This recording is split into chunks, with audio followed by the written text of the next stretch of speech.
এই মামলার যে যারা করেছেন আমি তাদের এটা সাহস না, আমি তাদের দুঃসাহস বলবো। একজন সংবাদকর্মীর বিরুদ্ধে একটা সংবাদ প্রচারের কারণে সে প্রথমেই মামলা করে। সে পারতো এই যদি মামলার যদি তার কোনো ভুল থাকতো সে একটা প্রতিবাদ ছাপাতে পারতো, কিন্তু সে সেদিকে না গিয়ে আমি মনে করি এটার ভিতরে কোনো ষড়যন্ত্রমূলকভাবে তাকে এখানে জড়ানো হয়েছে। কারণ এখানে যে যার বিরুদ্ধে এই মামলা হয়েছে সেই আরিফ হোসেন হারিস, উনি একজন সংবাদ পাগল মানুষ। উনি সারাক্ষণ সংবাদ নিয়ে থাকেন, মানুষের দুঃখ দুর্দশা মানুষের তুলে ধরেন। কিন্তু আর যেখানে যেই সংবাদটি নিয়ে আজকে এই তাকে জড়ানো হয়েছে সেখানে একটা রাস্তার মাঝখানে একটা খুঁটি। এ তো প্রত্যেকটা সাংবাদিক কেন, প্রত্যেকটা বিবেকবান মানুষেরই এটা চোখে পড়ার কথা যে এটা কিভাবে হয়, একটা রাস্তার মাঝখানে খুঁটি। এখান থেকেই নাকি সূত্রপাত।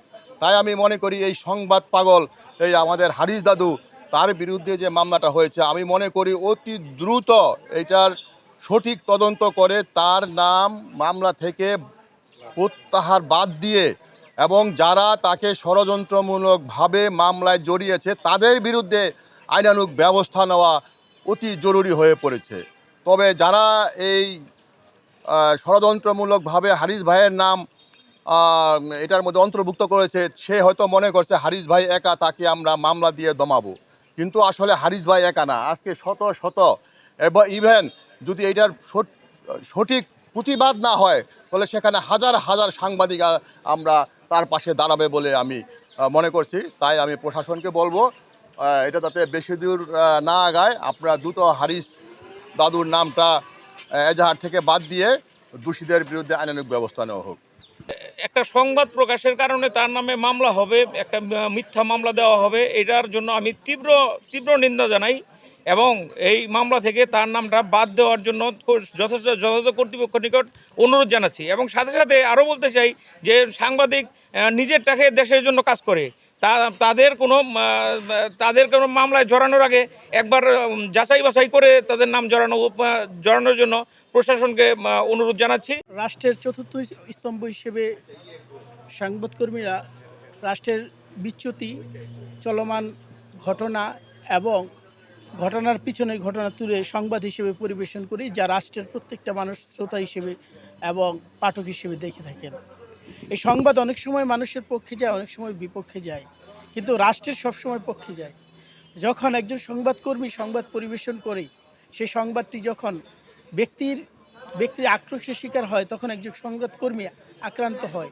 সে আক্রান্ত একজন সংবাদকর্মী না, আমরা মনে করি সিরাজদি খান রিপোর্টার্স ইউনিটি মনে করে এই সিরাজদি খানের কর্মরত যে সকল সাংবাদিক আছে, তারা অনলাইন থেকে শুরু করে যে কোনো পর্যায়ে সাংবাদিক হোক, তারা যেই পর্যায়ে যদি কোনো মামলা বা এরকম হয়রানিমূলক মামলার শিকার হয় আমরা তাদের সবসময় পাশে দাঁড়াবো এবং তাদের জন্য কর্মসূচি গ্রহণ করব।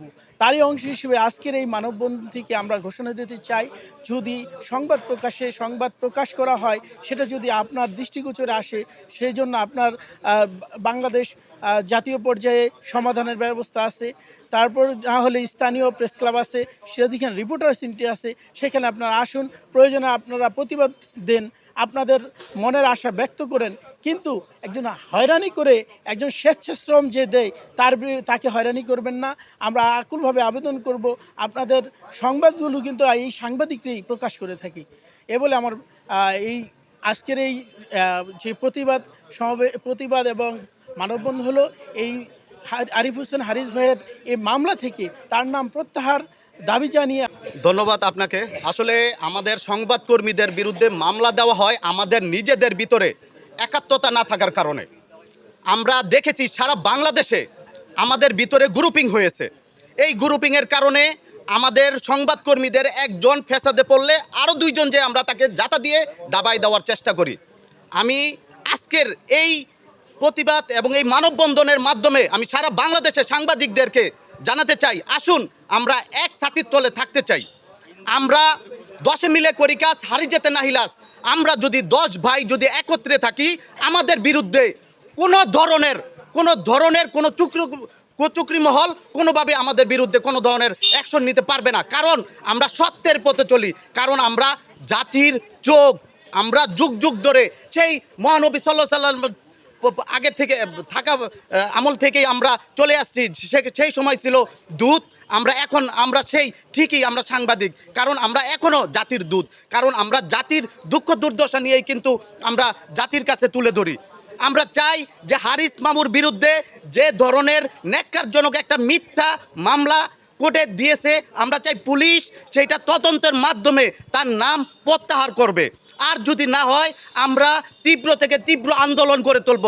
আরেকটা বিষয় বলতে চাই, আমরা যদি কোনোভাবে সর্বোচ্চ 10 দিনের ভিতরে যদি হারিস মামুর নাম যদি প্রত্যাহার না করা হয়, আমরা সিরাজদি খান প্রেস ক্লাবের পক্ষ থেকে বলতে চাই, এই জায়গার ভিতরে সিনিয়র সাংবাদিকদের মাধ্যমে আমরা আর কোনো সংবাদ, সরকার, প্রশাসন এছাড়া ব্যক্তি কারো ধরনের কোনো নিউজ করব না না না না। আমরা এই কথা বলেই আমার আসলে আজকে এই হারিস ভাইয়ের বিরুদ্ধে, সিরাজদি খান উপজেলার লাখো কণ্ঠের সাংবাদিক হারিস ভাইয়ের বিরুদ্ধে যে মিথ্যা মামলা দিয়েছে, আমরা এই মিথ্যা মামলার তীব্র নিন্দা ও প্রতিবাদ জানাই।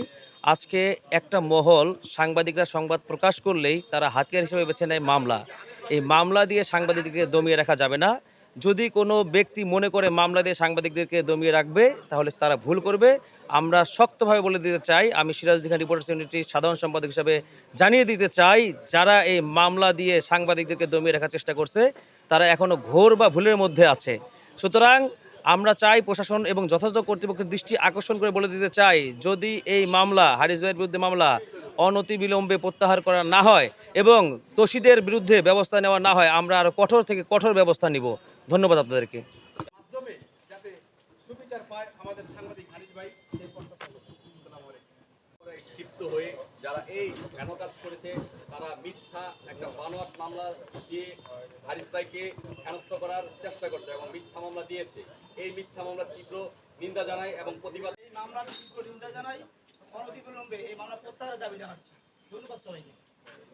প্রত্যেকটা গণমাধ্যম কর্মী তার যার যার জায়গা থেকে নিজ নিজ অবস্থান থেকে অবদান রাখার চেষ্টা করে এবং সেই অবদানটি